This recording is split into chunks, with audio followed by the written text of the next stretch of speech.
सोनू जौहरी समीक्षा इंस्टीट्यूट में आपका स्वागत करता हूँ। एमपीपीएससी के बाद कैंडिडेट अभी लाइब्रेरियन साइंस का इंटरव्यू देके बाहर आए हैं। उनसे बात करते हैं इंटरव्यू का माहौल कैसा रहा। सबसे पहले सर का परिचय जानेंगे। सर आपका good name? Manoj Kumar.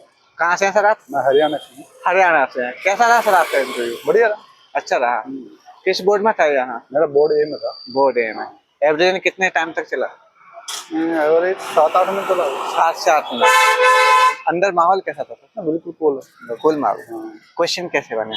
Question sir, मैं हरियाणा से हूँ तो उन्होंने कहा कि आप बंदूक से आ रहे हैं, तो ये क्वेश्चन था। दूसरा, मैं अभी गुजरात में जॉब करती हूँ, तो उन्होंने कहा कि आप, मैं पहले रेलवे में था, उसके बाद यहाँ स्विच किया तो क्यों किया, ये वाला क्वेश्चन था। और मेरे को वेब ऑफ साइंस का सर्टिफिकेट कोर्स किया था, तो उसके रिगार्डिंग पता कि ये क्या होता है, कैसे यूज करते हैं। और बायोटेक्नोलॉजी का कोई डाटाबेस बताओ। मैं बायोटेक्नोलॉजी में काम करता हूँ, तो क्लैरिवेट और एल्सेवियर और स्कोपस में डिफरेंस बताइए। और यदि किसी एच इंडेक्स क्या होता है, और एच इंडेक्स हम कैसे देख पाएंगे, मतलब कल से कल क्या है ये सारा पूछा। और बाकी तो जैसे सब्जेक्ट में क्या क्या क्वेश्चन बने सर आपसे? सब्जेक्ट में तो सर ऐसा कुछ नहीं कि पर्टिकुलर सब्जेक्ट में, मेरे वर्किंग पे रहता है। अधिकतम वर्किंग पे क्वेश्चन रहे। जैसे करंट अफेयर से कोई क्वेश्चन बना देते हैं?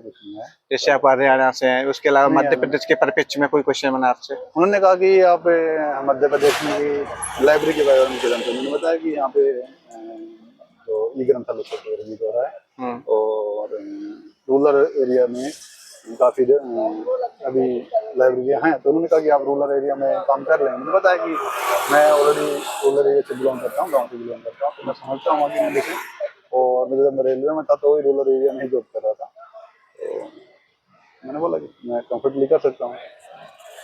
इसके अलावा क्लासिफिकेशन से कोई क्वेश्चन बना आपसे? जैसे डीडीसी वगैरह? नहीं, ऐसा इसके अलावा कोहा से कोई क्वेश्चन बना? नहीं, बजटिंग से? बजट से? मेरा मतलब अधिकतम जॉब पे ही चला। ओरिएंटेड था। जो सब्जेक्ट का था वो बहुत ही कम। सब्जेक्ट में माइनर क्वेश्चन पूछे गए हैं? एक भी नहीं पूछा, मतलब इनडायरेक्ट रूप से सर, डायरेक्ट रूप से कोई चेक और नहीं, सब्जेक्टिव नॉलेज चेक करने का उनका कोई इरादा ही नहीं था। और वो सिर्फ वर्किंग कल्चर में था, और ये मेरा वर्किंग वहाँ का, और यहाँ की वर्किंग कल्चर में आप ढल पाओगे या नहीं ढल पाओगे, ये उनका मानना है। जैसे आप हरियाणा से आए, तो हरियाणा का कोई क्वेश्चन बना आपसे? नहीं, हरियाणा से कोई क्वेश्चन नहीं। आपकी हॉबी को लेके कोई क्वेश्चन बना? हॉबी उन्होंने पूछा ही नहीं पूछा, ओनली पढ़ के छोड़ दिया है, बाकी क्वेश्चन नहीं बना वहाँ से। इसके अलावा और कोई क्वेश्चन जो आपको याद आ रहा हो? और तो याद नहीं आ रहा, बस यही है, मतलब मोस्टली ये वर्किंग वाला एरिया था कि मेनली बायोटेक्नोलॉजी। ओके सर, आने वाले दर्शकों के लिए कुछ सुझाव देंगे सर? यदि मतलब आप वर्किंग में हैं तो आपका मोस्टली 80% मैं श्योर हूँ कि वर्किंग पे ही जाएगा। और जब जहाँ वर्क करें वहाँ की कल्चर और मध्य प्रदेश का कल्चर, इसके रिगार्डिंग में आएगा। और यदि आप नहीं वर्किंग में नहीं है तो चांस है कि आपको सब्जेक्टिव चेक करें। और हाँ, एक ये भी पूछा था कि आपने सारा इग्नू से किया है, तो क्यों किया? मैंने बोला कि सर मैं उस टाइम पे वर्किंग में था, और उसके बाद बहुत बहुत धन्यवाद सर हमारे साथ जुड़ने के लिए। आपको बहुत बहुत शुभकामनाएं। Thank you so much sir, thank you.